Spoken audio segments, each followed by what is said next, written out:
সুপ্রিয় দর্শক, আসসালামু আলাইকুম। এআরপি বার্তা চ্যানেলের পক্ষ থেকে আপনাদের সকলকে স্বাগতম। দেশ এবং দেশের বাইরে থেকে যারা এই মুহূর্তে এই ভিডিওটি দেখছেন তাদের সকলকে আন্তরিক ধন্যবাদ ও শুভেচ্ছা।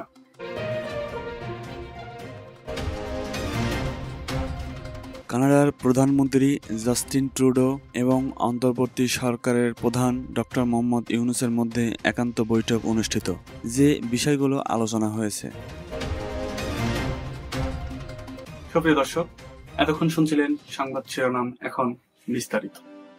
কানাডার প্রধানমন্ত্রী জাস্টিন ট্রুডো এবং অন্তর্বর্তী সরকারের প্রধান ডক্টর মোহাম্মদ ইউনূসের মধ্যে একান্ত বৈঠক অনুষ্ঠিত, যে বিষয়গুলো আলোচনা হয়েছে। স্থানীয় সময় মঙ্গলবার অনুষ্ঠিত সংক্ষিপ্ত এ বক্তব্যে জাতিসংঘের সাধারণ অধিবেশনের ফাঁকে বাংলাদেশের অন্তর্বর্তী সরকারের প্রধান উপদেষ্টা ডক্টর মোহাম্মদ ইউনূস এবং কানাডার প্রধানমন্ত্রী জাস্টিন ট্রুডোর সঙ্গে সৌজন্য সাক্ষাৎ করেছেন। এ সময় অধ্যাপক ইউনূস কানাডার প্রধানমন্ত্রীর হাতে দ্য আর্ট অফ ট্রায়াম্ফ শীর্ষক আর্ট বুক উপহার দেন, যেখানে বাংলাদেশে বিপ্লব চলাকালীন এবং পরবর্তী সময়ে শিক্ষার্থী ও তরুণদের আঁকা বর্ণিল গ্রাফিতে স্থান পেয়েছে। এই দুই নেতা বাংলাদেশ কানাডা সম্পর্ক আরও সুদৃঢ় করার উপায়, জনসাধারণের স্বাধীনতা আরও বিস্তৃত করা, প্রাতিষ্ঠানিক সংস্কার এবং বাংলাদেশের যুব সমাজকে সহায়তা করার বিষয়ে আলোচনা করেন।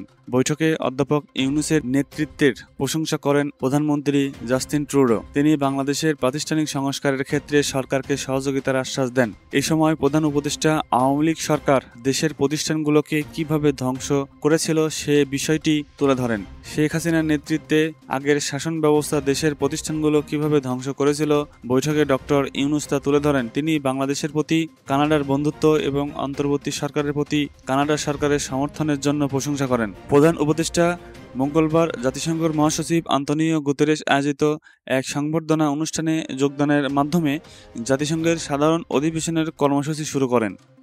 সংবর্ধনায় তিনি বেশ কয়েকজন বিশ্ব নেতার সঙ্গে সাক্ষাৎ করেন। এছাড়া তিনি জাতিসংঘের সাধারণ অধিবেশনের উদ্বোধনী অনুষ্ঠানে যোগদান করেন।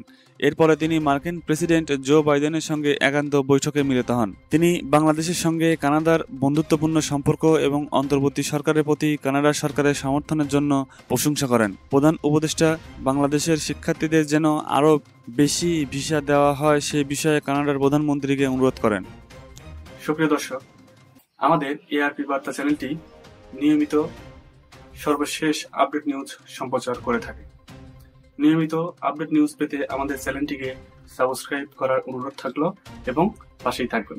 সুপ্রিয় দর্শক, এই ভিডিওটি ভালো লাগলে অবশ্যই লাইক করুন এবং কমেন্ট বক্সে আপনাদের মূল্যবান মন্তব্য কমেন্ট করে দেবেন।